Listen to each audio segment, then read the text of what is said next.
اما بعد فاعوذ باللہ من الشیطان الرجیم بسم اللہ الرحمن الرحیم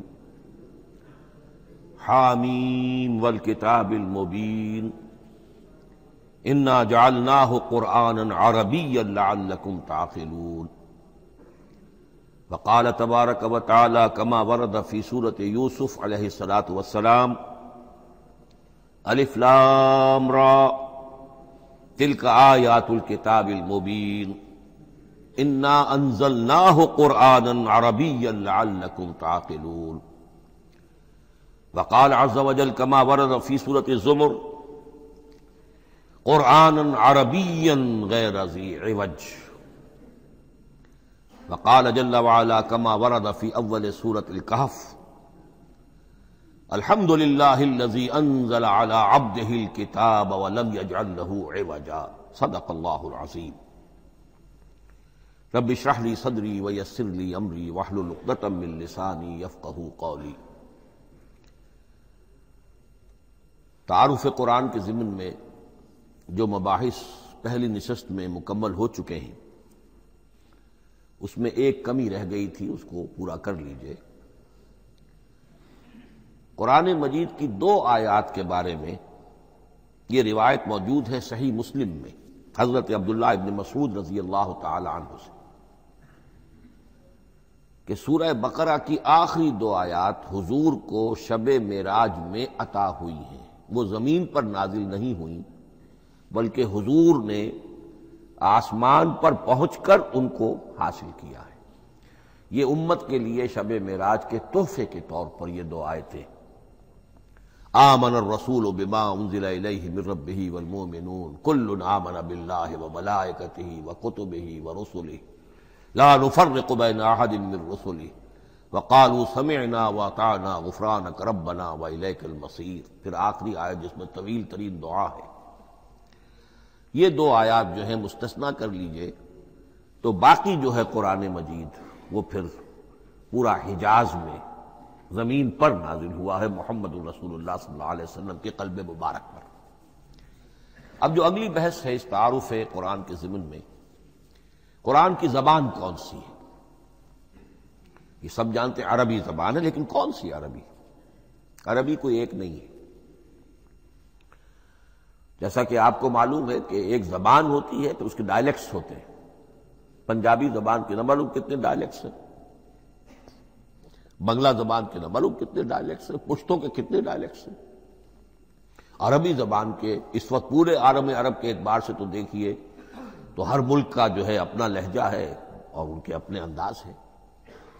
تو خود نزول قرآن کے وقت بھی پورے جزیرہ نمائے عرب میں کوئی ایک زبان نہیں تھی، زبان ایک تھی لیکن اس کے لہجے مختلف تھے، الفاظ مختلف تھے۔ تو یہ جان لیجئے کہ قرآن نازل ہوا ہے حجاز کے بادیہ نشینوں کی زبان میں۔ وہ اصل عربی زبان حجازی قوم سمجھتی تھی، شہری زبان نہیں، دیہاتی زبان۔ یعنی کہ شہروں میں دوسرے ملکوں کے لوگ آتے جاتے رہتے تھے، خاص طور پر مکہ مکرمہ جو ہے وہ تو چونکہ ایک بہت بڑا تجارتی مرکز تھا۔ لإلاف قریش ایلافہم رحلۃ الشتاء والصیف فلیعبدوا رب ھذا البیت۔ ان کے قافلے جاتے تھے، آتے تھے، دوسرے تاجر بھی آتے تھے، تو ظاہر بات ہے کہ شہروں کے اندر تو پھر زبان جو ہے وہ مکسڈ ہو جاتی ہے، خالص نہیں رہتی۔ یہی وجہ ہے کہ قریش کے جو شریف گھرانے تھے، اونچے گھرانے تھے، وہ اپنے بچوں کو صحرا میں بھیج دیتے تھے کہ ان کی پرورش وہاں ہو، وہاں وہ خالص عربی زبان سیکھیں، ان کی زبان جو ہے پولیوٹڈ نہ ہو۔ تو بادیہ نشین حجاز کے، نجد کے نہیں، حجاز کے بادیہ نشین، ان کی زبان میں قرآن نازل ہوا ہے۔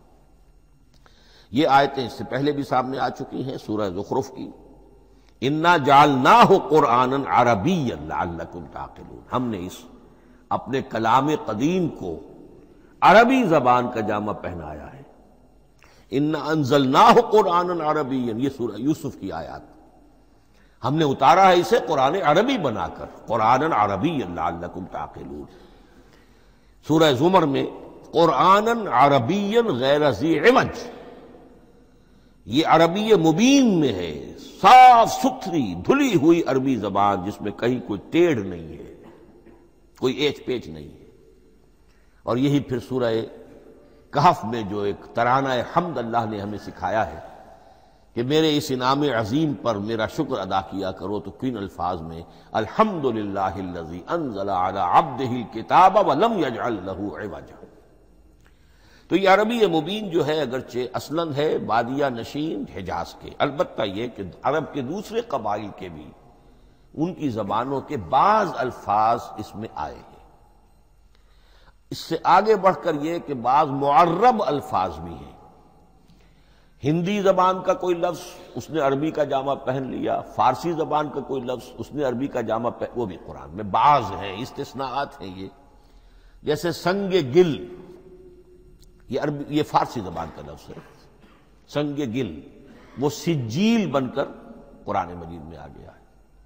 حجارۃ من سجیل، یہ جو الم تر کیف فعل ربک باصحاب الفیل سورہ فیل میں ہے، سنگ گل کا سجیل بنا۔ اس طرح کے کچھ اور الفاظ بھی ہیں، لیکن یہ سمجھیے کہ ایکسیپشنز پروو دی رول، یہ استثناءات ہیں، قاعدہ اپنی جگہ پر قائم رہے گا کہ یہ حجاز کے بدو بادیہ نشینوں کی جو زبان تھی اس میں قرآن نازل ہوا ہے۔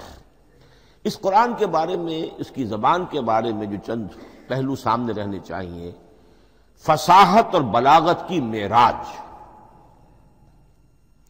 یہ میں بعد میں قرآن کے وجوہ اعجاز پر جب بحث کروں گا کہ یہ کس کس اعتبار سے معجزہ ہے، تو وہاں زیادہ تفصیل سے یہ بات آئے گی کہ عربی زبان کی فصاحت اور بلاغت کی معراج ہے۔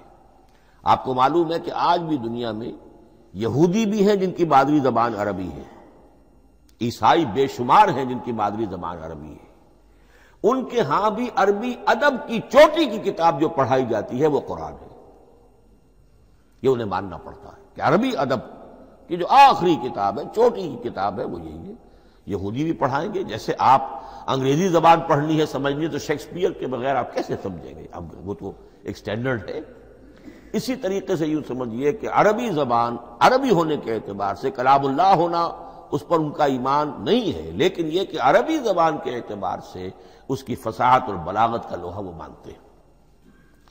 پھر اس میں ایک خاص ملکوتی غنا ہے، ڈیوائن میوزک، صوتی آہنگ ہے، عذوبت ہے، مٹھاس ہے۔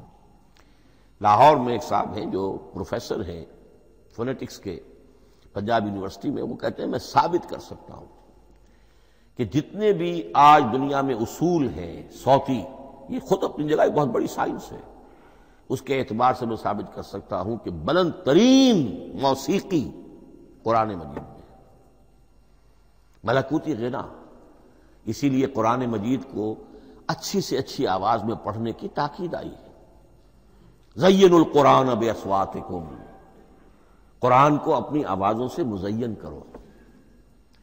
اسی طریقے سے من لم یتغن بالقرآن فلیس منا، جو قرآن مجید کو اچھی سے اچھے طریقے پر پڑھنے کی کوشش نہیں کرتا وہ ہم میں سے نہیں ہے۔ اسی طرح کے واقعات بھی ہوئے ہیں۔ حضرت ابو موسیٰ اشعری رضی اللہ تعالی عنہ، وہ بہت خوش الحان تھے، تو ایک روز حضور سفر رات کے وقت کہیں گشت پر تھے، جا رہے تھے ان کے مکان کے قریب سے، تو وہ اس وقت رات کی نماز میں قرآن پڑھ رہے تھے، تو حضور وہاں کافی دیر تک کھڑے ہو کر سنتے رہے۔ ظاہر بات ہے کہ اس وقت کے مکان کیا ہوتے تھے، ایک ایک حجرہ ہوتا تھا، یہ کوئی کئی کنال کی کوٹھیاں تو نہیں ہوتی تھی کہ کیا پتہ چلے ان کے اندر کیا ہو رہا ہے۔ وہ تو حضرت ابو بکر کے مکان کے پاس سے گزرتے تھے تو ان کی تلاوت سنتے تھے، حضرت عمر کے مکان کے قریب سے گزرے ان کی تلاوت سنی، حضرت عمر بلند آواز میں پڑھتے تھے، حضرت ابو بکر بڑی پست آواز میں پڑھتے تھے۔ حضور نے پوچھا کہ تم ایسا کیوں کرتے ہو؟ حضرت عمر نے کہا میں اس لیے کرتا ہوں، زور سے پڑھتا ہوں کہ شیطان بھاگ جائے۔ حضرت ابو بکر نے عرض کیا کہ میں اس لیے پڑھتا ہوں کہ جس کو میں سنا رہا ہوں وہ سنتا ہے، اس کو بلند آواز کی ضرورت نہیں۔ حضور نے کہا کہ ابو بکر تم ذرا اونچی کر لو آواز، اور عمر تم ذرا پست کر لو، ایوریج میں لے آؤ۔ تو بہرحال یہ معاملہ حضور کا صحابہ کے ساتھ ہوتا تھا۔ تو ابو موسیٰ اشعری رضی اللہ تعالی عنہ کی جب قرات آپ نے سنی تو اگلے روز جب ملاقات ہوئی فجر میں، تو آپ نے تحسین فرمائی ان الفاظ میں، یا ابا موسیٰ انک قد اوتیت مزمارا من مزامیر آل داود، اے ابو موسیٰ تمہیں تو اللہ نے آل داؤد کے سازوں میں سے ایک ساز عطا کیا ہے، یعنی حضرت داؤد کے گلے میں جو ساز تھا، خوش الحانی تھی، ان کی آواز نہایت خوبصورت تھی۔ تو اسی طریقے سے اب وہاں کوئی مزمار سے مراد وہ نہیں ہے، آلات موسیقی نہیں، گلے میں جو اللہ تعالیٰ نے رکھا ہے۔ تو انک قد اوتیت مزمارا من مزامیر آل داؤد۔ ایک آخری بات یہ نوٹ کیجئے کہ قرآن مجید کا عظیم ترین احسان ہے عربی زبان پر۔ یہ یوں سمجھیے کہ ایک ستون کی طرح اس زبان کو ٹھہرا دیا ہے، اس کو سٹیبل کیا ہے قرآن مجید۔ آج بھی پوری دنیا میں جسے عرب کہتے ہیں فصیح زبان، لغہ فصحی، وہ ایک ہے، وہ قرآن ہی کی ہے۔ زبانیں بدلتی رہتی ہیں۔ اردو 300 سال پہلے کی دکن میں جب شروع ہوئی، وہ آج آپ پڑھ بھی نہیں سکیں گے وہ کیا اردو تھی ولی دکنی کی۔ پھر وہ کیا اس نے روپ بدلے ہیں، اب وہ اردو کس شکل میں ہے، فارسی کن کن شکلوں میں رہی ہے، مختلف انگریزی کتنی شکلیں بدل گئی ہیں، لیکن عربی قائم ہے۔ اس کے لیے جیسے کہ قرآن مجید میں آتا ہے کہ ہم نے پہاڑ زمین میں گاڑ دیے اس کو سٹیبلائز کرنے کے لیے، ان تمید بکم، تمہیں لے کر زمین ایک طرف کو جھک نہ جائے۔ تو جس طرح یہ پہاڑ جو ہیں سٹیبلائزنگ ایفیکٹ رکھتے ہیں اس زمین کے لیے، اسی طریقے سے قرآن سٹیبلائزر ہے عربی زبان کا۔ اس کے اندر جو ایک ٹھہراؤ اور جماؤ پیدا کیا ہے، یہ قرآن مجید کا احسان عظیم ہے۔ تعارف قرآن کے ضمن میں اگلی گفتگو، قرآن کے اسماء و صفات۔ عربوں کا ایک خاص ذوق تھا، اور ظاہر بات ہے کہ اللہ تعالیٰ نے جب قرآن نازل کیا ہے تو عربوں کے ذوق کو بھی مد نظر رکھا ہے۔ ان کا ذوق کیا تھا؟ جس چیز سے انہیں محبت ہوتی تھی اس کے وہ بہت سے نام رکھتے تھے۔ گھوڑے کے لیے ہزاروں لفظ مل جائیں گے آپ کو، شیر کے لیے 5000 الفاظ مل جائیں، تلوار کے لیے 5000 الفاظ مل جائیں، یعنی اس شے کی جو بھی صفت ہے اس صفت کے اعتبار سے ایک نام، کوئی اور صفت ہے اس صفت کو ایک اور نام۔ تو وہ صفاتی نام، اب جیسا کہ آپ کو معلوم ہے اللہ کے 99 نام صفاتی تو ہے نا، اللہ کی ایک صفت دوسری صفت، اسی کے اعتبار سے اس کے نام ہیں۔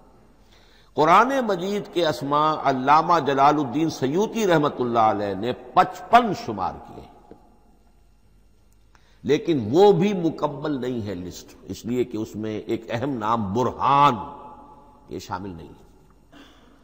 ان میں سے جو اہم اسماء ہے وہ میں آپ کو سنا دیتا۔ القرآن، جس پر گفتگو بعد میں ہوگی، اس لیے کہ سب سے زیادہ ایک رائے یہ ہے کہ یہ تو اس میں جامد ہے، اس میں علم ہے قرآن کے لیے، پراپر ناؤن ہے۔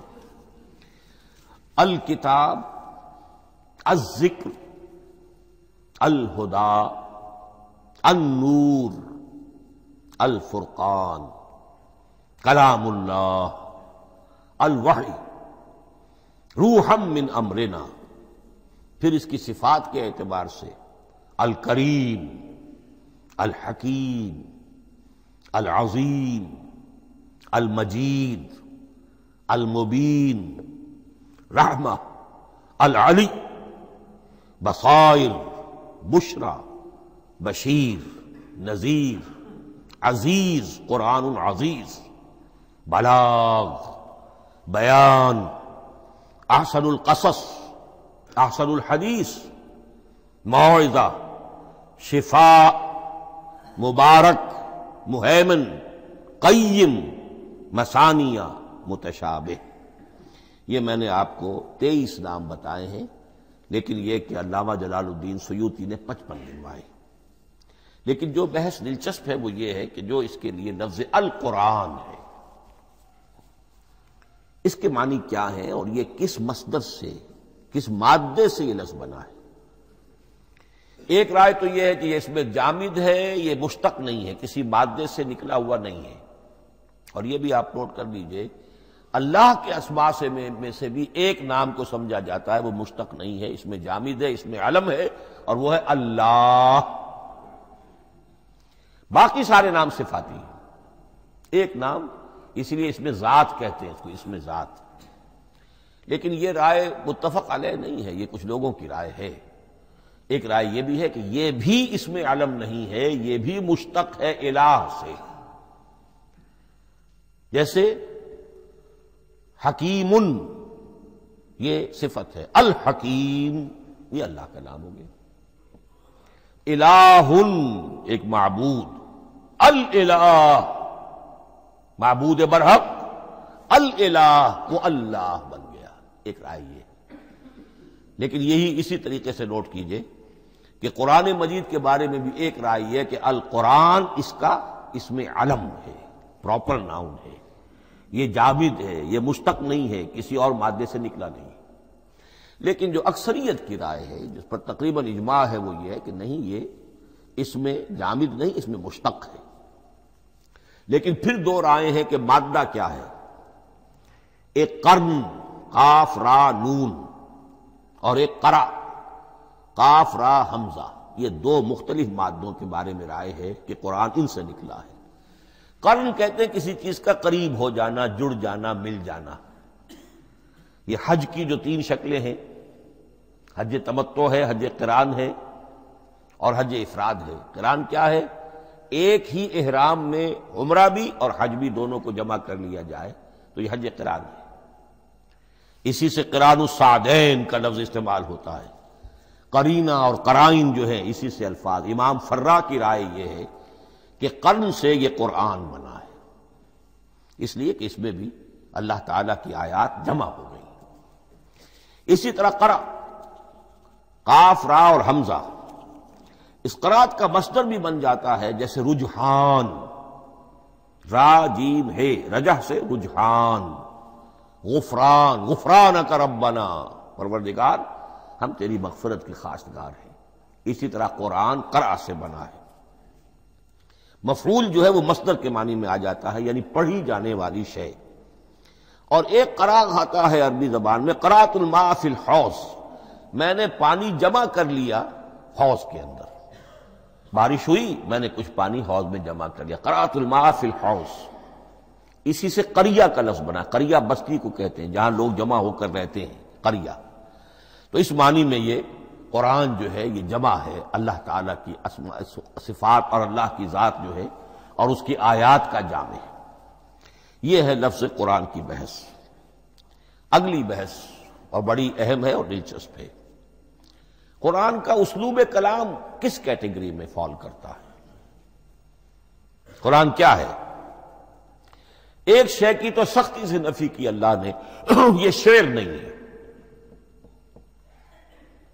وما علمناہ الشعر وما ينبغی لہ، سورہ یاسین۔ ہم نے شعر تو انہیں سکھایا ہی نہیں، محمد رسول اللہ کو صلی اللہ علیہ وسلم، اور وہ شعر ان کے شایان شان بھی نہیں۔ شاعروں کے بارے میں سورہ شعراء میں چونکہ بالعموم شاعروں کے بارے میں جو بات کہی گئی ہے، وَالشُّعَرَاءُ يَتَّبِعُهُمُ الْغَاوُونَ أَلَمْ تَرَ أَنَّهُمْ فِي كُلِّ وَادٍ يَهِيمُونَ إِنَّهُمْ يَقُولُونَ مَا لَا يَفْعَلُونَ إِلَّا الَّذِينَ آمَنُوا۔ استثناء تو ہے کہ اچھے لوگ بھی ہوتے ہیں، لیکن اکثر و بیشتر شعراء کا معاملہ یہی ہے، ان کی پیروی کرتے ہیں وہی لوگ کہ جو حد سے گزرنے والے ہوتے ہیں، لاؤبالیانہ انداز والے لوگ، غیر سنجیدہ لوگ پیروی کرتے ہیں۔ خود وہ بھی زمین و آسمان کے قلابے ملاتے ہیں، کبھی ادھر کی بات کبھی ادھر کی بات۔ اور تیسری بات یہ کہ عام طور پر جو کہتے ہیں وہ کرتے نہیں ہیں، انہم یقولون ما لا یفعلون۔ تو یہ شعر کی تو نفی کی گئی ہے قرآن مجید، جیسا کہ میں نے آپ کو سنایا تھا سورہ حاقہ کی آیات، انہ لقول رسول کریم وما هو بقول شاعر، یہ شاعر کا کلام نہیں۔ البتہ ایک بات نوٹ کیجئے، جسے آزاد شاعری، آزاد نظم کہا جاتا ہے، وہ میرا گمان یہ ہے، میں نے چونکہ ان چیزوں کا کوئی تحقیقی مطالعہ نہیں کیا ہے، کہ شاید وہ ہے ہی قرآن سے ماخوذ آزاد شاعری۔ اس میں وزن نہیں ہوتا، ردم ہوتا ہے۔ آزاد شاعری کے اندر ایک ردم ہوتا ہے، وزن نہیں ہے، ایک مصرع اتنا سا، ایک بڑا لمبا چوڑا، لیکن ردم رہے گا۔ یہ جو آزاد شاعری، بلینک ورس جس کو آپ کہتے ہیں، میرا گمان یہ ہے کہ شاید دنیا میں اس کا رواج قرآن کے بعد ہی ہوا ہو، اور قرآن مجید ہی کی نقالی میں یہ صنف جو ہے ادب کی وہ ایجاد کی گئی ہو۔ واللہ عالم، میں یہ بات دعوے سے نہیں کہہ سکتا، گمان ہے میرا۔ البتہ یہ کہ اب اس سے آگے چلیے، شعر نہیں ہے، نثر ہے، لیکن نثر کے اعتبار سے بھی کون سی کیٹیگری میں آئے گی؟ کیا یہ کتاب عام معنی میں جسے ہم کتاب کہتے ہیں وہ کتاب ہے؟ ایک تو وہ بات تھی نا جو اقبال کے حوالے سے میں نے آپ سے کہی، کتابیں نیس چیزیں دیگر است، اس وقت وہ بات نہیں میں کہہ رہا۔ عام کتابوں سے اس کا فرق کیا ہے؟ ایک کتاب ہوتی ہے، اس میں ہر چیپٹر میں ایک بحث مکمل ہو جاتی ہے، اگلے چیپٹر میں پھر لوٹا کر آپ پہلے چیپٹر کی کوئی بات نہیں کریں گے، پھر وہ بات آگے چلے گی، ابواب ہوں گے، ابواب میں مضمون کے مطابق مضمون آگے بڑھتا چلا جائے گا۔ کتاب کا یہ لازمی وصف ہے۔ قرآن مجید عثمانی میں کتاب نہیں ہے، اس میں قصہ آدم و ابلیس 7 جگہ آ رہا ہے، بار بار آ رہا ہے، سورہ بقرہ میں، سورہ اعراف میں، سورہ ہجر میں، سورہ بنی اسرائیل میں، سورہ کہف میں، پھر سورہ طٰہٰ میں، چلتے جائیے، سورہ صاد میں حضرت موسیٰ علیہ السلام کا قصہ کتنی مرتبہ آ رہا ہے۔ تو قرآن مجید اس کتاب کی کیٹیگری، اس کی ڈیفینیشن پر پورا نہیں اترتا۔ دنیا میں جو کتاب کا معیار ہے، عام اس کا جو اسلوب ہے، اس کی جو ڈیفینیشن ہے، ایک شکل ہوتی ہے مجموعہ مقالات، وہ بھی نہیں ہے، اس میں ہر مقالہ اپنی جگہ پر ایک مکمل شے ہوتی ہے، لیکن یہ کہ وہ دوسرے مقالات سے تو مختلف ہوگی، یہ مجموعہ مقالات بھی نہیں۔ اس کا اسلوب جو ہے وہ خطبے کا ہے، اوریشن، اور یہ کہا جا سکتا ہے it's a collection of divine orations, یہ اللہ تعالی کے خطبات کا مجموعہ ہے۔ مختلف اوقات میں خطبے نازل ہوتے تھے حضور پر صلی اللہ علیہ وسلم، اور یہ بھی جان لیجئے کہ عرب میں ادب کی 2 ہی صنفیں تھیں جو معروف تھیں، یا شعر یا خطبہ، یا خطیب ہوتے تھے بڑے شعرا بیان خطیب، اور یا شاعر ہوتے تھے۔ تو یہ جب شعر کے اسلوب پر نہیں تھا تو خطابت کا اسلوب ہے جو اللہ نے اختیار فرمایا، اور ہر موقع پر، ہر مرحلے پر جو خطبہ اس وقت کے حالات کی مناسبت سے نازل ہوا وہ ایک صورت ہے۔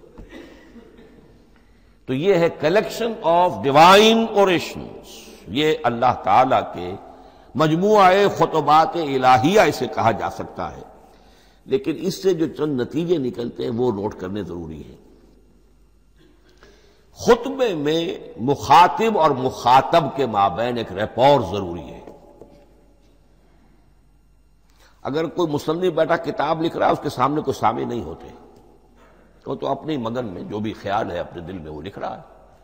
خطبے میں سامع سامنے ہوتے، اگر ان کے درمیان رپورٹ نہ رہے، ہم آہنگی نہ رہے، تو پھر وہ خطبہ غیر مؤثر ہو جائے گا، لوگ جو ہیں ان کو اونگ آنے لگے گی، وہ متوجہ ہی نہیں رہیں گے۔ تو ایک رپورٹ مخاطب اور مخاطب ان کے درمیان۔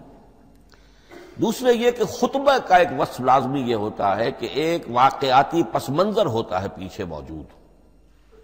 اب کوئی شخص ہے سیاسی تقریر کر رہا ہے، ایک خاص پس منظر موجود ہے، اس میں وہ ان چیزوں کی طرف حوالے دیتا چلا جائے گا، صرف وہ تفصیلات بیان نہیں کرے گا، اس لیے کہ وہ لوگوں کو معلوم ہے آج کے دور کا ایک واقعہ ہے، لوگوں کے علم میں ہے، لیکن کتاب میں آپ لکھیں گے تو پھر وہ پورا واقعہ بھی بیان کرنا پڑے گا آپ کو کہ یہ کب ہوا، کیسے ہوا، جس کا میں حوالہ دے رہا ہوں۔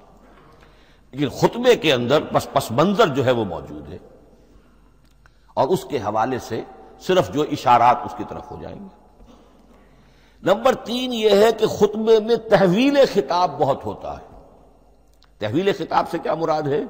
ابھی خطیب آپ سے بات کر رہا ہے، آپ سے مخاطب ہے، اور کسی وقت وہ فلاں کو جو یہاں موجود بھی نہیں ہے، وہ نواز شریف صاحب کو خطاب کرنا شروع کر دے گا۔ بھائی نواز شریف تو یہاں نہیں ہے، لیکن خطاب انداز وہ تو تقریر مقرر ہے، سیاسی تقریر کر رہا ہے، نواز شریف کو چیلنج کر رہا ہے، نواز شریف یہ کر دو گے تو ہم یہ کر دیں گے، اور نواز شریف یہ تم غلط کر رہے ہو، یا بے نظیر تمہارا یہ معاملہ۔ ہاں بے نظیر تو وہاں موجود نہیں، صدر ایوب صاحب کو جو بھی گالیاں دی جاتی تھی تقریروں کے اندر، وہ خود تو وہاں موجود نہیں ہوتے تھے۔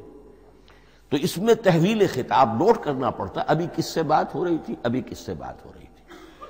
قرآن مجید میں آپ دیکھیں گے ایک آیت میں حضور سے خطاب ہے، اگلی آیت میں کفار سے خطاب ہے، اس سے اگلی آیت میں اہل ایمان سے خطاب ہے۔ تو تحویل خطاب جو ہوتا ہے اس کے حوالے سے نوٹ کرنا پڑتا ہے کہ اس وقت اس آیت کا جو رخ ہے کدھر ہے، اس میں کس کو خطاب کیا جا رہا ہے۔ چوتھی بات یہ ہے کہ خطبے میں صرف عقل سے اپیل نہیں کی جاتی، جذبات سے بھی اپیل ہوتی ہے۔ اسی لیے خطابی انداز کہلاتا ہے، خطابی انداز میں لوگوں کے جذبات سے بھی اپیل کی جاتی ہے۔ جبکہ آپ ایک مقالہ لکھ رہے ہوں گے، اس میں جذبات کی بات نہیں آئے گی، ٹھنڈی ٹھنڈی عقلی باتیں، منطقی باتیں، دلیل صغرا کبرا جوڑیے، نتیجہ نکالیے، وہ لوگوں کے سامنے رکھیے، تصنیف ہے۔ لیکن خطبے کے اندر صرف عقل نہیں، جذبات سے بھی اپیل ہوتی ہے۔ اب یہ سارے اوصاف میں جو بیان کر رہا ہوں، یہ سب قرآن مجید میں بتمام و کمال بدرجہ اتم موجود ہیں۔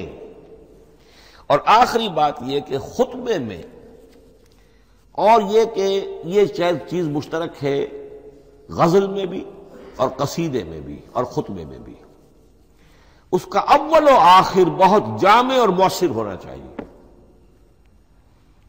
اسی لیے مطلع مقطع یہ خاص طور پر ہوتے ہیں نا، مقطع میں آپ پڑھی ہے سکون گسترانہ بات، جس غزل کا مطلع جاندار ہے اس کو آدمی پڑھے گا، اور اگر وہ مطلع پھسپھسا ہے وہ باقی نظم پڑھے گا ہی نہیں، چاہے آگے اس کے اندر بڑا عمدہ شعر بھی ہو وہ نہیں پڑھے گا، مطلع ہی جو ہے بے جان ہے، پھسپھسا ہے۔ پھر مقطع آخری جو شعر ہو، تو قصیدے میں بھی یہ ہے اور خطبے میں بھی یہ ہے۔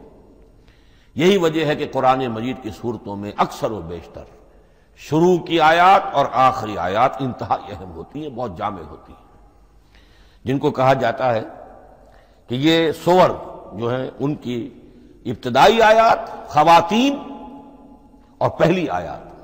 اب سورہ بقرہ کی آیات شروع کی، پھر آخری جو ابھی میں نے آپ کو سنائی، یہی آل عمران کا معاملہ ہے، کس شان کے ساتھ وہ اٹھ رہی ہے۔ یہی سورہ حج کا ہر جگہ پر آپ دیکھیں گے، ابتدائی جو ہے خطیب اگر ایسی بات، ایسا انداز اختیار کرے کہ اپنے سامعین کی توجہ کو اپنی طرف مبذول کرا دے، اگر شروع کا انداز ایسا نہیں ہے تو وہ بات آگے بڑھے گی نہیں۔ آخری بات یہ کہ خطبے میں ہمیشہ یہ ہوگا کہ ایک مین سپیکر جو ہے اس کی ایک بات سامنے ہے کہ میں نے یہ بات اپنے سامعین کے ذہن میں بٹھانی ہے، لیکن دائیں بائیں کی باتیں کرے گا، کوئی قصہ بھی سنائے گا، کوئی شعر پڑھے گا، کوئی اور کوئی لطیفہ بھی سنائے گا۔ ہمارے ہاں کے جو بہترین خطیب جو ہوتے تھے وہ احراری حضرات جو ہے بہترین خطیب ہوتے تھے، اور آپ نے سنا مولانا عطا اللہ شاہ بخاری رحمۃ اللہ علیہ، ان کی تقریریں 6 گھنٹے تک لوگ سنتے تھے، وہ کبھی رلا بھی رہے ہیں، کبھی ہنسا بھی رہے ہیں۔ عام آدمی تنقید بھی کرے گا کہ یہ کیا ادھر ادھر کی باتیں کر رہے ہیں، لیکن وہ پھر جب آخری تقریر ہوتی تھی تو جب تقریر ختم ہوتی تھی، جو بات وہ ذہن میں بٹھانا چاہتے تھے، دل میں اتارنا چاہتے تھے، وہ بیٹھ چکی ہوتی تھی۔ باقی یہ کہ ادھر ادھر کی چیزیں جو ہیں وہ آکسیلری چیزیں ہیں وہ رہتی ہیں۔ یہ ہیں 6 اوصاف خطبات کے، اور قرآن مجید کے اندر بھی یہ اوصاف کم و بیش موجود ہیں۔ قرآن کا اسلوب خطبے کا ہے۔ اب اگلی بحث پر آئیے، قرآن مجید کی ترکیب اور تقسیم، سنتھیسس اور ڈویژنز۔ اب اس میں سمجھیے کہ کلام جو ہے اللہ کا کلام ہے، کلام مرکب ہوتا ہے کلمات سے، کلمات حروف سے بنتے ہیں۔ عربی زبان کے حروف 28 یا 29 ہیں، الف اور حمزہ کو ایک ہی مانیں گے تو 28 رہ جائیں گے، الف علیحدہ حمزہ علیحدہ تو 29 ہو جائیں گے۔ یہ حروف جڑتے ہیں، لفظ بنتے ہیں۔ لفظ محمل بھی ہوتا ہے، لیکن کلمہ وہ کہلاتا ہے جو بامانی لفظ ہو۔ پھر ان کلمات کو آپ جوڑتے ہیں، یہ مرکب توصیفی بن گیا، مرکب اضافی بن گیا، مرکب عددی بن گیا، مرکب جاری بن گیا۔ پھر ان مرکبات کو جوڑ کر فقرہ بنتا ہے، جملہ بنتا ہے، کلام مفید جس کو کہا جاتا ہے۔ قرآن مجید کے اعتبار سے علامہ سیوطی نے مخصوص جو قرآن کی اصطلاحات ہیں ان کے حوالے سے ایک بات کہی ہے، لیکن واقعہ یہ ہے کہ قرآن کی اصطلاحات خود اپنی ہیں، دنیا کی دوسری کسی بھی اصطلاحات پر ان کو قیاس نہیں کیا جا سکتا۔ لیکن جاہز چونکہ قدیم تھے، انہوں نے قرآن مجید کو کہا یہ دیوان کی شکل رکھتا ہے، جیسے کہ حافظ کا دیوان کسی اور کا دیوان۔ سورتیں جو ہیں وہ قصیدوں کی شکل میں ہیں، بیت شعر آیت ہے، قوافی جو ہوتے ہیں شعروں میں قافیہ وہ یہاں فواصل ہے، آیت کے آخری حروف ایک دوسرے سے مشابہ ہوتے ہیں کہ جن سے پھر وہ صوتی آہنگ پیدا ہوتا ہے۔ الرحمن علم القرآن خلق الانسان علمہ البیان، اب یہ ایک فواصل جو ہیں وہ جڑتے چلے جاتے ہیں، ان میں آہنگ پیدا ہوتا ہے۔ لیکن حقیقت کے اعتبار سے پہلی بات یہ نوٹ کیجئے، قرآن مجید کی اکائی ہے آیت، اسے نہ آپ جملہ کہہ سکتے ہیں نہ فقرہ کہہ سکتے ہیں۔ انگریزی میں ہمارا چونکہ بائبل کے لیے بھی جب ورس کا لفظ آ جاتا ہے تو انگریزی تراجم میں، انگریزی تحریروں میں، مقالوں میں ورس قرآن مجید کی آیت کے لیے لفظ آ جاتا ہے، ورس نمبر فلاں، بالکل غلط ہے۔ قرآن کی آیت یہ اس کا اپنی اصطلاح ہے، اپنا مفہوم ہے۔ لغوی مفہوم کیا ہے؟ نشانی، آیت نشانی۔ قرآن کی ہر آیت اللہ کے علم اور حکمت کی نشانی ہے۔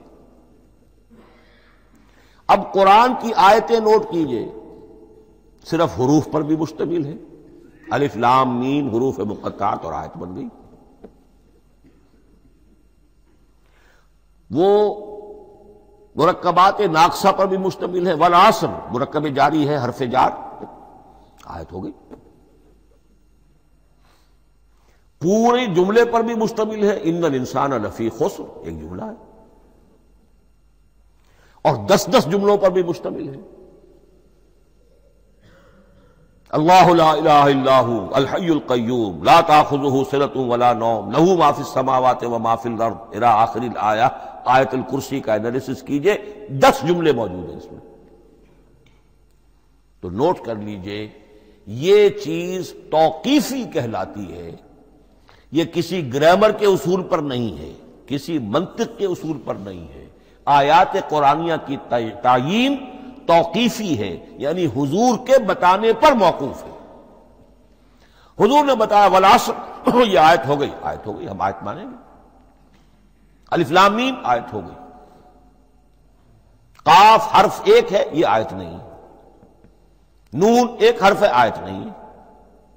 قاف والقرآن المجید ایک آیت بنی، نون والقلم وما یسطرون ایک آیت بنی۔ تو اس طریقے سے اس کو کہتے ہیں توقیفی، موقوف علیہ ہے حضور کے بتانے پر۔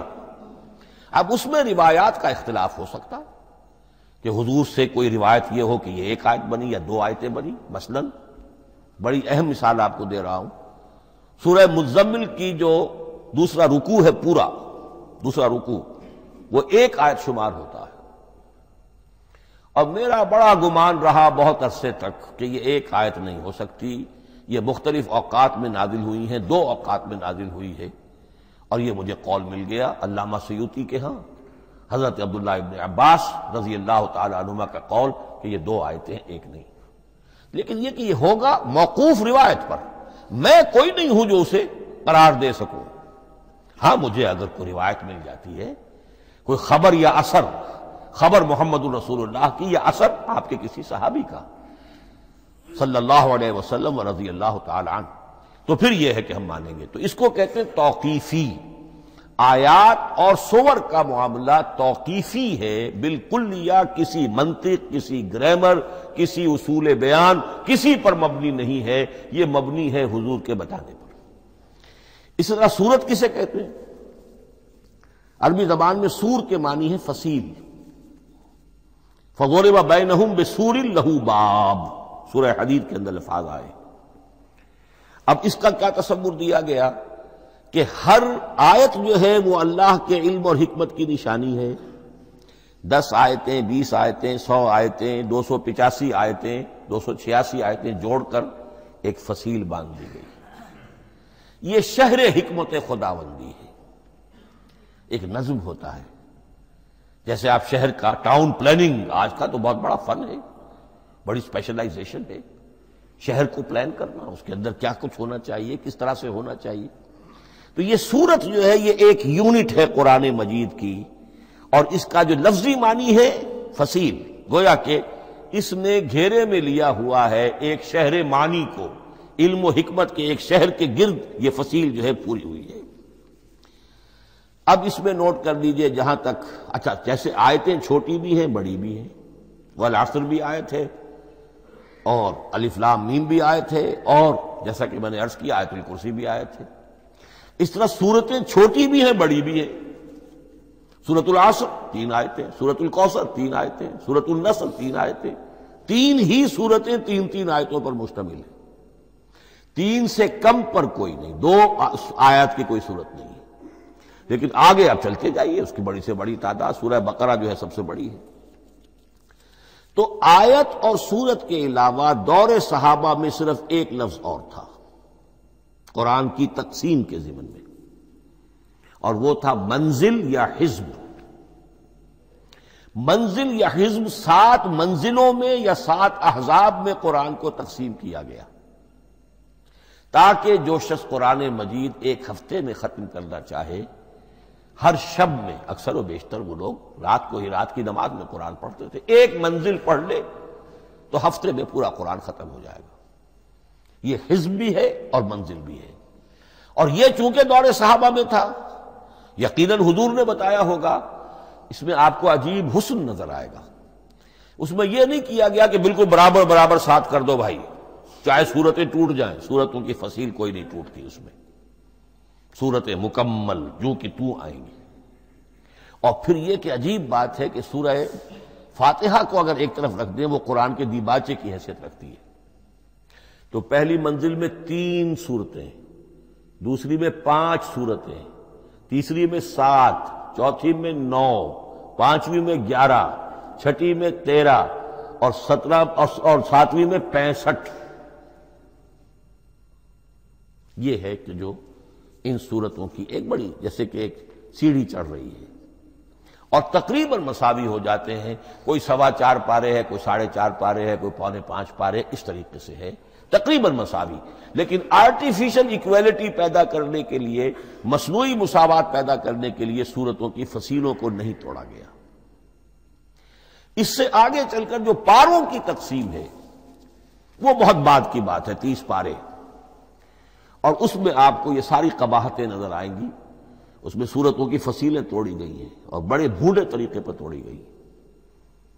سورہ ہجر ایک آیت ادھر ہے، باقی ساری سورت جو ہے اگلے پارے میں فصیلیں توڑ دی گئی۔ معلوم ہوتا ہے کسی شخص کے پاس جو قرآن تھا مصحف، اس نے صفحے گنے، 7 سے 30 سے تقسیم کیا اور برابر صفحوں کے اندر وہ پارے بنا دیے۔ لیکن بہرحال دور صحابہ میں پاروں کا کوئی ذکر نہیں تھا، یہ بات کی بات ہے۔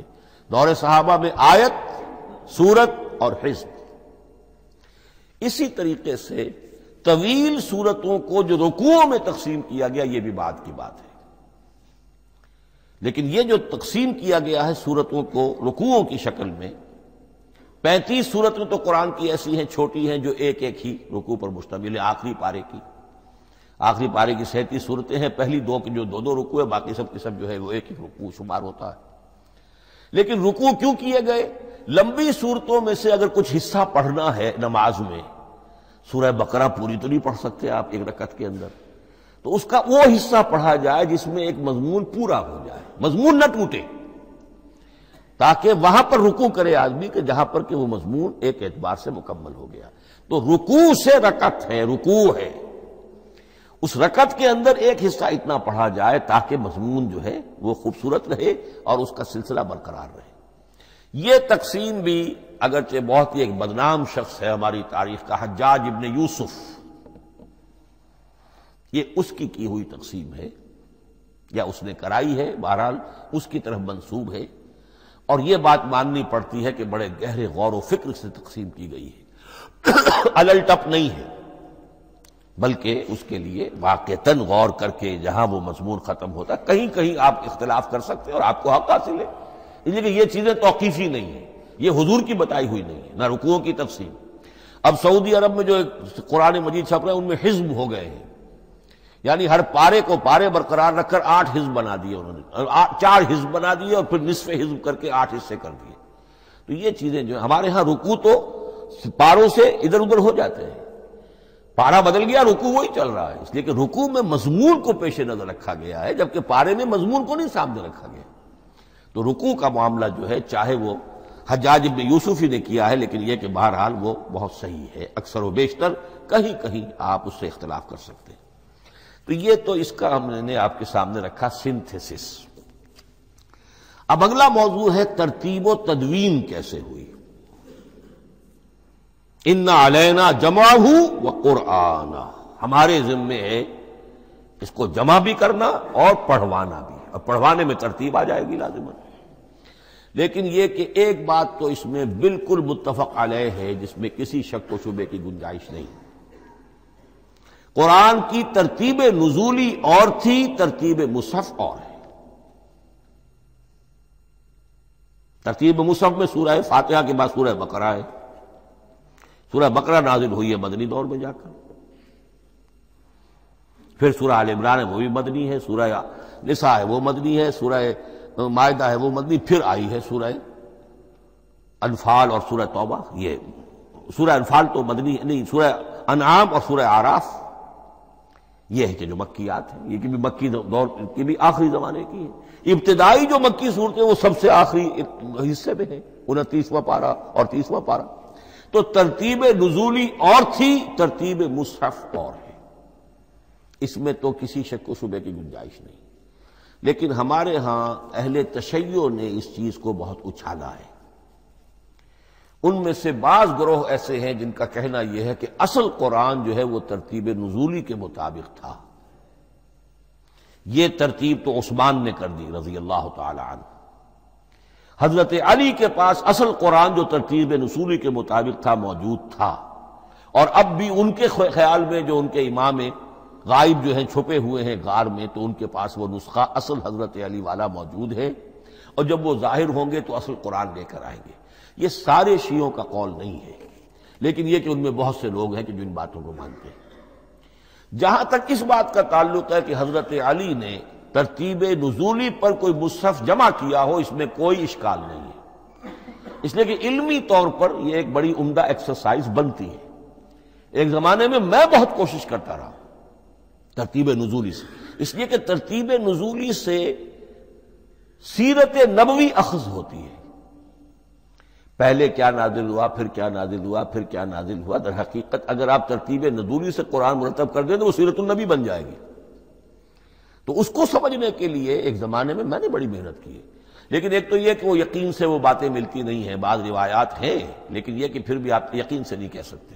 اکثر و بیشتر قرآن مجید میں لکھا بھی ہوتا ہے، ترتیب کے موٹی موٹی چیزیں معلوم ہیں نزولی ترتیب کی، لیکن یہ ہے کہ یقین کسی بات پر نہیں۔ تو پہلی بات یہ ہے کہ ہمارے نزدیک، اہل سنت کے نزدیک، اصل جو حجت ہے دین میں وہ ترتیب مصحف ہے۔ یہی ترتیب جو اس وقت مصحف عثمان کی ہے رضی اللہ تعالی عنہ، یہی ترتیب ہے لوح محفوظ کی، یہی ترتیب ہے ام الکتاب میں، یہی ترتیب ہے کتاب مکنون میں۔ اب اس کے سمجھیے کہ اس کی تدوین کن مراحل میں ہوئی۔ سب سے پہلے اس کے جو مراحل ہیں 3، خود نبی اکرم صلی اللہ علیہ وسلم کے زمانہ مبارک میں جمع اور ترتیب یہ ہو گئی، لیکن کتابی شکل میں نہیں، ما بین الدفتین نہیں۔ حضور نے لوگوں کو پڑھ کر سنایا، اس ترتیب سے سنایا جس ترتیب سے یہ مصحف میں اب موجود ہے، اور ہر رمضان میں حضرت جبرائیل دورہ کرتے تھے حضور کے ساتھ، جتنا کہ قرآن اس وقت تک نازل ہو چکا ہوتا تھا، اور آخری رمضان مبارک آپ کی حیات طیبہ کا جو تھا اس میں 2 مرتبہ پورے قرآن کا دورہ ہوا، تو دورہ قرآن بغیر ترتیب کے تو نہیں ہو سکتا۔ تو یہ ترتیب حضور کی ہوئی ہے، توقیفی ہے، اور حضور ہی نہیں اللہ کی ہوئی ہے۔ یہی ترتیب لوح محفوظ میں، کتاب مکنون میں اور ام الکتاب میں ہے، اور یہ ترتیب حضور دے کر گئے ہیں صحابہ کرام کو۔ حفاظ تھے، کتنے حفاظ جو ہیں جنگ یمامہ میں شہید ہو گئے، تبھی تو خیال آیا کہ اس کو کتابی شکل میں بھی مرتب کیا جائے، لیکن کتابی شکل میں جسے کہتے ہیں 2 گتوں کے درمیان ایک کتاب مجلد، اس صورت میں جہاں تک میں تحقیق کر سکا ہوں اور جہاں تک ہمارے اکثر و بیشتر لوگوں کی رائے ہے، حضور کے زمانے میں یہ اس طریقے سے ما بین الدفتین، 2 گتوں کے مابین ایک کتاب کی شکل میں قرآن موجود نہیں تھا۔ لوگوں کے سینوں میں محفوظ تھا، جیسے محمد الرسول اللہ کے سینے میں محفوظ تھا۔ ان علینا جمعہ، وہ جمع حضور کے سینے میں کیا اللہ نے۔ اسی طرح پھر صحابہ کرام بے شمار جو حفاظ تھے ان کے سینوں میں محفوظ تھا۔ دوسرا مرحلہ کب آیا؟ جب حضرت ابوبکر صدیق کے عہد خلافت میں جنگ یمامہ میں بہت سے حفاظ شہید ہو گئے۔ اب ایک تشویش پیدا ہوئی، ایسا نہ ہو کہ قرآن ضائع ہو جائے، لہذا اسے کتابی شکل میں مرتب کر لینا چاہیے۔ اس کے لیے پھر بہت سے صحابہ نے حضرت ابوبکر کو اپروچ کیا کہ جتنے قراء ہیں، جتنے کاتبین وحی ہیں، ان سب کو آپ جمع کیجئے اور جمع کر کے اس قرآن مجید کو ایک کتاب کی شکل میں جمع کر لیں۔ حضرت ابوبکر شروع میں بہت ریلیکٹنٹ رہے، ان کا ایک خاص مزاج تھا، اتباع رسول کا جذبہ انتہا درجے کا۔ جو کام حضور نے نہیں کیا میں کیسے کروں؟ اگر تو یہ کام واقعی کرنے کا تھا تو حضور کرتے، میں کیسے کروں؟ لیکن یہ کہ جب صورتحال بہت لوگوں کی طرف سے دباؤ پڑا کہ نہیں یہ کر لینا چاہیے، ان کے سامنے بھی حکمت آ گئی، تو پھر انہوں نے اتفاق کرتے ہوئے جتنے بھی کاتبین وحی تھے ان سب کی ایک کمیٹی بنائی اور ان کو کہا کہ اب اس قرآن کو مرتب کر کے ایک کتابی شکل دے دی جائے۔ وہ کتابی شکل حضرت ابوبکر کے دور میں ہو گئی۔ تیسرا مرحلہ کیا ہے؟ یہ کتابی شکل میں جب قرآن مجید آ گیا اور شروع میں یہ اجازت تھی کہ ہر قبیلے، ہر علاقے کے لوگ اپنے لہجے میں پڑھ لیں۔ اب پنجابی ہمارا مسلمان جو ہے وہ چاقو کو کاچو کہے گا تو وہ لکھے ہوئے کو بھی چاقو کو کاچو پڑھ کے نکلے جائے گا۔ تو مختلف لہجوں میں ہونے سے وہ ان کا جو ہے قرآن مجید بدل رہا تھا، کوئی کسی طرح پڑھ رہا ہے، کوئی کسی طرح پڑھ رہا ہے۔ اب اس کی تشویش ہوئی حضرت عثمان کے زمانے میں، جب دور بہت پھیل گیا، اسلام کا دائرہ، دارالاسلام کی وسعت بہت ہو گئی کہ اس طرح اگر یہ لوگ پڑھیں گے اور اپنے اپنے لہجے کی وجہ سے اب اس لہجے میں شکل بدل بھی جاتی ہے لفظ کی۔ کاچو کو کاف الف چے واو لکھنا شروع کر دیں گے پھر کہ کاچو سنا ہم نے، تو چاقو تو سنا ہی نہیں۔ تو ایک لفظ جو ہے چاقو لکھ رہا ہے اور ایک کاچو لکھ رہا ہے، تو چاقو اور کاچو میں فرق ہو گیا۔ لہذا اس وقت پھر جو کام کیا گیا وہ یہ کہ ایک ہی رسم تحریر، رسم کتابت، رسم الخط میں قرآن مجید کے نسخے تیار کیے گئے۔ اصل میں ایک بہت بڑا مغالطہ ہو جاتا ہے ہمارے جمعوں کے خطبوں میں، حضرت عثمان رضی اللہ تعالی عنہ کے نام نامی کے ساتھ وہ قوافی جو ہیں ان کی مناسبت سے جامع آیات القرآن عثمان ابن عفان رضی اللہ تعالی عنہ، غالب علی کل غالب علی ابن ابی طالب رضی اللہ تعالی۔ اب یہ جو جوڑتے ہیں قافیے، تو حضرت عثمان کے نام کے ساتھ یہ قافیہ جوڑ دیا، اس سے لوگوں کو مغالطہ بھی ہوا اور دشمنوں نے ایکسپلائٹ کیا کہ اس کا مطلب یہ ہے کہ قرآن تو جمع ہوا ہے حضرت عثمان کے زمانے میں، اور حضرت عثمان کے زمانے میں اور حضور کے زمانے میں کم و بیش 15 سال کا فصل تو ہو چکا، گویا کہ قرآن مرتب ہی ہوا ہے حضور کے انتقال کے 15 برس بعد۔ پھر حضرت عثمان کی شخصیت کو خاص طور پر جو سبائی فتنہ اٹھا تھا اس نے ایک ڈسپیوٹڈ پرسنالٹی بنا کے رکھ دیا ہے، نہیں معاذ اللہ، کوئی شک نہیں، لیکن یہ کہ ایک فتنہ اٹھا، فتنۃ الکبریٰ، اور حضرت عثمان رضی اللہ تعالیٰ عنہ کو انہوں نے بدنام کیا، لہذا اس کے نام سے اور بٹا لگ گیا، یہ مصحف عثمان ہے۔ یہ ہے اصل میں وہ حماقتیں کہ جو ہوئی ہیں ہم سے، یہ قافیے ملانے کی وجہ سے، حالانکہ حضرت عثمان کی شان جو ہے وہ در حقیقت جامع آیات القرآن نہیں ہے، جامع الامت علی رسم واحد، پوری امت کو ایک رسم الخط پر جمع کرنے والی شخصیت حضرت عثمان کی ہے۔ مثلا اب دیکھیے مالک یوم الدین کس طرح لکھیں گے؟ میم لام اور کاف، میم الف اور لام اور کاف لکھیں گے آپ، یہ غلط ہو جائے گا، میم پر کھڑا زبر ہوگا اور اس کو مالک پڑھیں گے، میم پر اگر کھڑا زبر نہیں ہے پڑا زبر ہے تو ملک پڑھیں گے، اور قراتوں میں یہ دونوں موجود ہے، ملک یوم الدین بھی ہے اور مالک یوم الدین بھی ہے۔ اگر آپ نے میم الف لکھ دیا ایک قرات نکل گئی، اب وہ اس میں آ ہی نہیں سکتی، وہ تو مالک ہی پڑھا جائے گا۔ یہ زیر زبر بھی جو لگے ہیں قرآن مجید میں، یہ بھی حجاج ابن یوسف کے زمانے میں لگے، اس سے پہلے نہیں تھے۔ اور یہ رموز و اوقاف، یہ آیتوں کے نشان اور یہ وقفہ بیچ میں، یہ بھی حجاج ابن یوسف کے زمانے کی چیزیں ہیں۔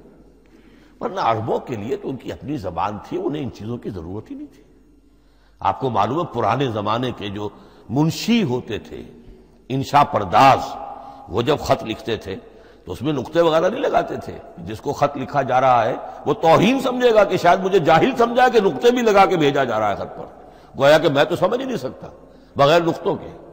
تو یہ جو ہے پرانے جو شکستہ خطوط لکھے جاتے تھے ان کا یہ انداز تھا، لہذا کوئی نقطے وغیرہ نہیں تھے، یہ بھی بعد میں لگے۔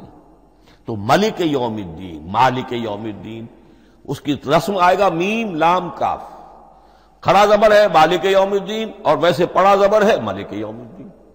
یہ رسم الخط ہے جس پر کہ حضرت عثمان رضی اللہ تعالی عنہ نے پوری امت کو جمع کر دیا، اور اس کے نسخے تیار کرا کے، مختلف روایات میں آتا ہے 5 یا 7 نسخے تھے، ایک مدینہ منورہ میں رکھا اپنے پاس، اور اسی پر ان کے خون کے دھبے بھی ہیں، اور وہ نسخہ قرآن مجید کا اب استنبول کے اندر ہے، توپ کاپی کا جو عجائب خانہ ہے، عجائب گھر ہے، جس میں جہاں نوادرات کے ساتھ ساتھ حضور کے بھی کچھ تبرکات اور جمع ہیں، وہاں وہ نسخہ موجود ہے۔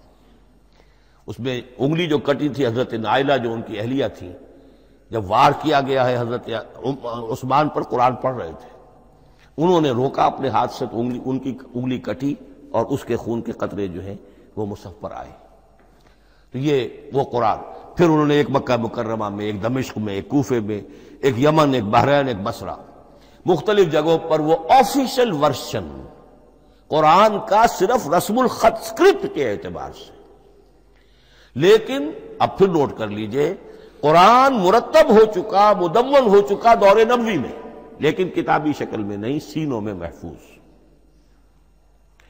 دور خلافت ابی بکر میں وہ کتابی شکل میں لایا گیا، اور اس کے لیے پھر بحث ہوئی کہ اب اس کا نام کیا رکھا جائے۔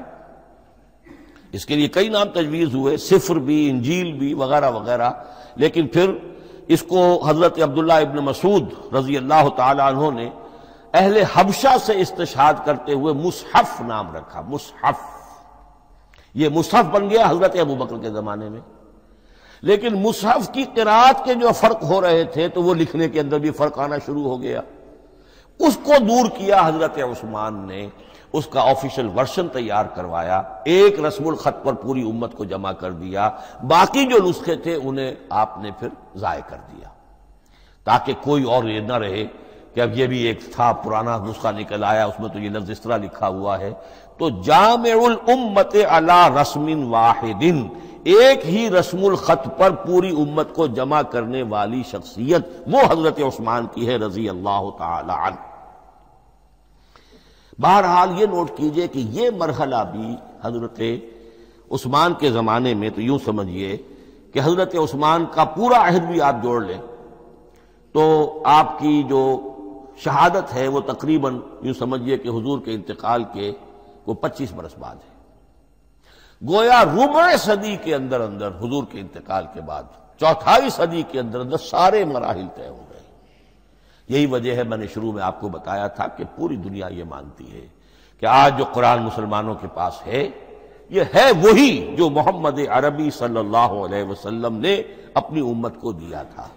یہ دوسری بات ہے کہ ہم سمجھتے ہیں کہ محمد عربی صلی اللہ علیہ وسلم کو یہ اللہ کے کلام کی صورت میں حضرت جبرائیل نے پہنچایا تھا، وہ اس کو نہیں مانتے، لیکن یہ حصہ اس کا ماننے پر مجبور ہے کہ وہ اصل قرآن اپنی اسی انٹیگریٹی کے ساتھ، اپنے پوری پیور، اس کا جو بھی ہے ٹیکسٹ پیور ہے، اور اس کی انٹیگریٹی میں کوئی شک و شبہ کی گنجائش نہیں ہے کہ یہ وہی شے ہے جو محمد نے اپنی امت کو عطا فرمائی تھی صلی اللہ علیہ وسلم۔ ایک آخری بات، چل میرے پاس 3 منٹ ہیں، یہ جو میں نے آپ کو ترتیب بتائی تھی قرآن کی، آیتیں، سورتیں، پھر حزب، اب اس میں ایک شے نوٹ کر لیجئے۔ آیت اللہ تعالیٰ کے علم و حکمت کا ایک نمونہ ہے، آیتوں کو جوڑ کر جب سورت بنائی تو آیتوں کے اندر جو ربط ہے، اس ربط آیات سے ایک اور معنی ایک اور حکمت کا دروازہ کھلتا ہے۔ جیسے موتی ہے، ہر موتی بڑا خوبصورت ہے، لیکن جس ترتیب سے آپ نے پرویا، اس کو دھاگے میں ہار بنایا، اس ترتیب سے اس کا حسن دوبالا ہو جائے گا۔ ہر موتی کا اپنی جگہ پر ایک حسن ہے، لیکن اس ترتیب کی وجہ سے اس کے حسن کا ایک اور پہلو ظاہر ہوگا۔ اسی طرح قرآن مجید کی صورتوں میں ربط آیات بہت اہم ہے۔ ایک مرکزی مضمون ہوتا ہے ہر صورت کا، مرکزی مضمون، عمود، اور اس کے گرد وہ ساری آیتیں اس طریقے سے گھوم رہی ہوتی ہیں، جڑی ہوئی ہوتی ہے، جیسے کہ ایک دھاگے کے اندر پروئے ہوئے موتی ہوتے ہیں کہ جس کی جو ہار کی شکل اختیار کرتے ہیں۔ دوسری بات یہ، اکثر و بیشتر صورتیں قرآن مجید میں جوڑوں کی شکل میں ہیں۔ ایک مضمون کا ایک پہلو اس جوڑے کے ایک فرد میں، اور دوسرا پہلو اسی کا دوسرے فرد میں۔ جیسے معوذتین، دو صورتیں ہیں، مضمون ایک یہ تعوذ، معوذتین۔ الزہراوین، سورہ بقرہ سورہ آل عمران کو کہا گیا الزہراوین، حضور نے فرمایا دو نہایت تابناک صورتیں، بڑی روشن صورتیں۔ جیسے آپ دیکھیں گے یا ایھا المدثر یا ایھا المزمل قم اللیل الا قلیلا یا ایھا المدثر قم فانذر، ایک ہی طرح کا اٹھان ہے، حضور سے خطاب ہو رہا ہے۔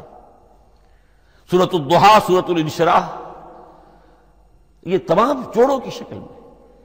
اسی طرح سورہ طلاق، سورہ تحریم، یا ایھا النبی اذا طلقتم النساء فطلقوہن لعدتہن یا ایھا النبی لم تحرم ما احل اللہ لک تبتغی مرضات ازواجک۔ شوہر اور بیوی کے درمیان تعلق یا تو اتنا گہرا ہو جاتا ہے کہ ایک دوسرے کے لحاظ میں وہ حدود خداوندی ٹوٹنے لگے، بیوی کی وجہ سے آپ نے کسی حرام شے کو حلال کر لیا یا حلال کو حرام کر لیا، بیوی کو ناپسند ہے وہ شے، تو حضور سے ذرا سا یہ ہو گیا تھا معاملہ۔ اپنی ازواج مطہرات حضرت عائشہ اور حضرت حفصہ رضی اللہ تعالی عنہما، ان دونوں کی رضا جوئی کے لیے وہ خاص قسم کا شہد ہے، قسم کھا لی آپ نے کہ میں اسے استعمال نہیں کروں گا۔ لما تحرم ما احل اللہ لک، اے نبی آپ کیوں حرام کرتے ہیں اپنے اوپر وہ شے جو اللہ نے آپ کے لیے حلال کی ہے؟ تبتغی مرضات ازواجک، اپنی بیویوں کی رضا جوئی میں۔ یہ ایک انتہا ہوئی۔ دوسری انتہا کیا ہے؟ میاں اور بیوی میں اتنا بودھ ہو جائے کہ طلاق تک نوبت آ جائے۔ تو سورۃ التحریم ایک انتہا کو بیان کر رہی ہے، سورہ طلاق اگلی اس کے ساتھ جڑی ہوئی وہ دوسری انتہا کو بیان کر رہی ہے۔ سورہ صف حضور کے مقصد بعثت کو بیان کر رہی ہے، سورہ جمعہ آپ کے طریقہ کار کو بیان کر رہی ہے۔ اس طرح قرآن مجید کی اکثر و بیشتر صورتیں جو ہیں وہ جوڑوں کی شکل میں ہیں۔ میرا خیال یہ ہے کہ وقت ختم ہو گیا ہے، اس مضمون کا تھوڑا سا حصہ باقی ہے، وہ انشاءاللہ میں اگلی نشست میں لوں گا۔ بارک اللہ لی ولکم فی القرآن العظیم ونفعنی وإیاکم بالآیات والذکر الحکیم۔